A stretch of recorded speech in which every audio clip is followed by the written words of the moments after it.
Okay. How you doing, friends? This is the 0DTE morning market analysis, and it is Wednesday. It is Fed Day!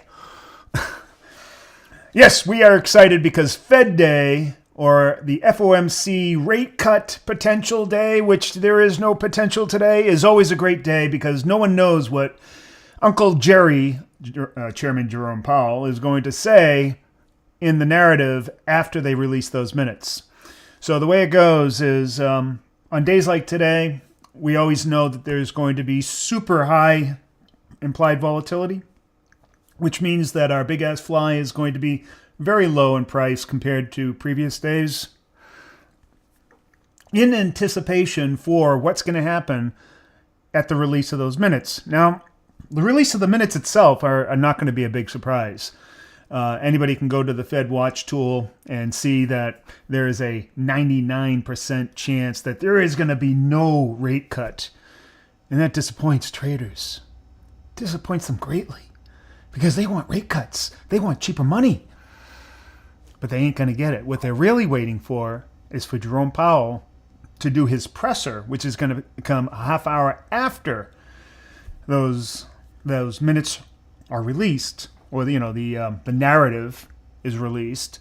Oh, by the way, when that narrative is released, you wouldn't believe Wall Street has these AI programs that digest the narrative, linguistically go over every single participle and pronoun and everything in that thing to see if there's any difference in tone or change from the previous one. And then that is hooked up to these big buying and selling programs, and then immediately they react to it.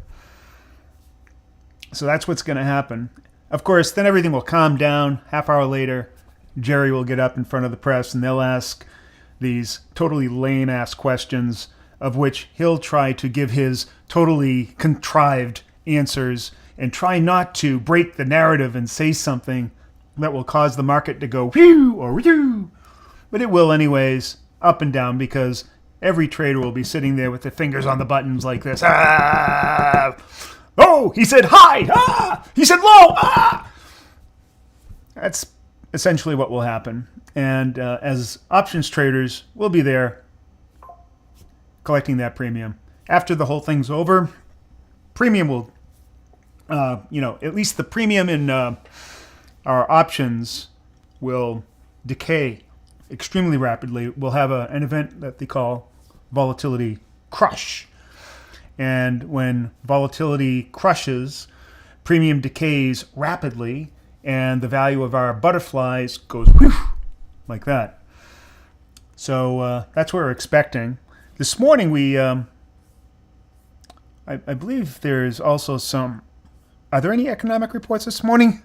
No! No, so that's 2 days in a row where we have no economic reports. We had none yesterday. And a lot of people were thinking, oh, do we put on the big-ass fly in the morning? And the answer is no. We only use it as an indicator when there's no economic reports. The whole purpose of the big-ass fly is to get that economic report, the anticipation for it, the volatility crush that happens after it, quick decay, quick $200-$300 of profit, bam, you're out of there. But everyone likes to put on a big-ass fly. They just like to say it because they think that they're going to make money every morning. And it's not the case. And this morning, without an economic report to peg an event to, we're not going to get that mini volatility crush event. But we will get it later on. There is a chance to have two trades today. One in our normal out-of-the-money butterfly, where we'll see some kind of market movement and some premium decay, and then perhaps another one that we might put on, maybe a poor man's straddle, which is essentially a Batman, where you put it on either side of the market, not knowing what Uncle Jerry's going to say, and perhaps capture one side or the other, because you don't know if it's going to go up or down. Nobody knows. So that's what's going to happen. Potentially two trades. So before we get into it, let me just set things up here.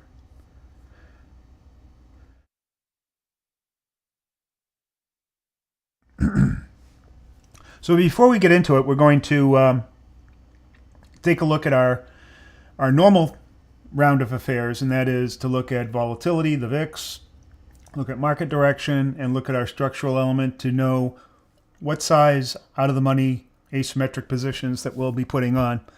And there we go. So what I need to do is go to the charts. So we can see volatility is up a little bit from yesterday. Not much. Yesterday morning, it was just a little bit below 21. Today, it's just a little bit above. Which means that we're in Goldilocks 1 zone, 25 to 35 wide. Now we need to go up to the big ass fly to see what end of that range that we should be on. So we'll go to Thinkorswim, take a look at our big ass fly. And we can see it's priced at $13. Yesterday it was priced at $18, showing that there was a lower level of implied volatility, less anticipation, and that's why. So today there's more anticipation, so there's more implied volatility. Therefore, the premium has delayed in its decay, causing the whole butterfly to kind of rise up. And so there's more potential premium. So there's actually more premium in each of the legs of the butterfly, but that makes more potential profit making in the butterfly.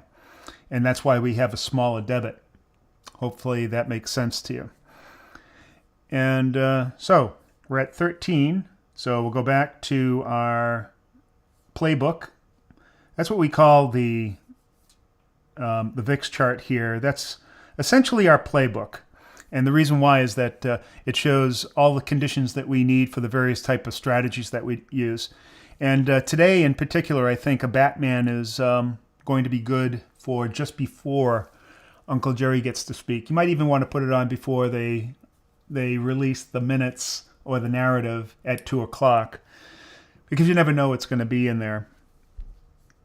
And an out-of-the-money butterfly will certainly be a good opportunity to capture price movement, whether it goes up or down. And if we can get inside one of those tents, we can make some good money. So let's take a look at the directional bias. It's still like on the edge, but I'm going to say bullish. Got to choose one or the other. So we're going to go with call flies above the market, waiting for a pullback to a structural level. And when that happens and we feel like there's been support, that's our entry event, and then we'll put on the out of the money butterfly above the market. So we'll see where those levels are now. And little morning jitters there for some reason, but essentially we were also bullish yesterday, but you can see right out of the gate it just dropped dramatically. We had no idea that was going to happen. We didn't take a big ass fly. If you took a big ass fly, you would have been a big loser, because it would have just dropped right outside of the range of that fly. So that's why we don't do it on non. And besides, it's really meant for a pre-market. There's only certain cases where we put it on pre-market and then hold it into the market. Most people think, hey, it's a trade that we want to do all the time. No, we have conditions, and our conditions say, hey, follow the rules. You have edge here. Do that, right? Don't just put it on as a generalized trade thinking you're going to make money all the time. You want to make money when the money making is good. Got it? All right. So that's why we didn't put it on yesterday, or you shouldn't have. Some people did, but I yelled at them. Anyways, it came down to the structural level, found some support, but didn't really go anywhere all day. Hung out between a volume node at the bottom and this deep crevice. It's hard to see here, but if I go to here, I'll show you exactly where that was. Where we hung out was, let's see, it's hard to see here. Let's just bring this out a little bit.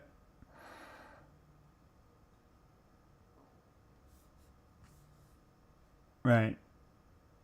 55, 69. Yeah. See, I see. I have the... there's another problem. When you're dealing with today, tomorrow, and Friday, you cannot use the continuous contract because it is going to lie to you. So what you must do is this. You must look at the specific contract that we're doing 0 DTE on, and that's the March contract. It will be available today, tomorrow, and won't be available on Friday. It has a AM, and I've talked about this the last 2 days. It has an AM expiration, so then we switch to the June contract. But anyways, yesterday we were hanging right above this volume node here, and in this little crevice here, right in between there, and we just buzzed right inside there, so that we didn't get much action. And that's what we were seeing here. We're just hanging out inside that that little, I guess, between a rock and a hard place. So what? Oh, that little trouble this morning seems to have gone away. How fickle the market can be. So we're looking for something that looks like this, a pullback to one of these levels, and then we take a trade if we find support. The way we find support is we monitor our divergence indicator, which is this guy right here. We didn't get any strong divergences all through there. It was just mostly red throughout the morning, except for right at the very end, but it didn't happen on a structural level, so we never ended up taking a real trade. And it didn't go anywhere anyways. So yesterday was kind of a no-go day. I mean, you might have found some support there and taken a trade and made a small profit, but it didn't really have very much movement. It only moved maybe 20 points or so. And that would have been the source of a small trade, and we make those all the time. But yesterday it just didn't work out. But today I anticipate a little bit more, so we'll do an out-of-the-money trade in the morning, and then just before Jerome Powell gets on, we'll put on perhaps a Batman, or you can just choose a direction one way or the other. That's equally as valid. And maybe there's an opportunity to put on a nice big wide fly, or maybe put on something a little bit volatile like a butterfly with the NDX if your account can handle that. All right, so there you go. There's our situation. Back to the big head. That's me. All right, so we got our game plan. We know that we're going to do an out-of-the-money fly in the morning. If we get an entry event, then we'll look at putting on something that is more of a, I don't want to say it's a crapshoot. You don't know which way the market's going to go, so that's why I would recommend the Batman trade. And because, who knows what's going to happen.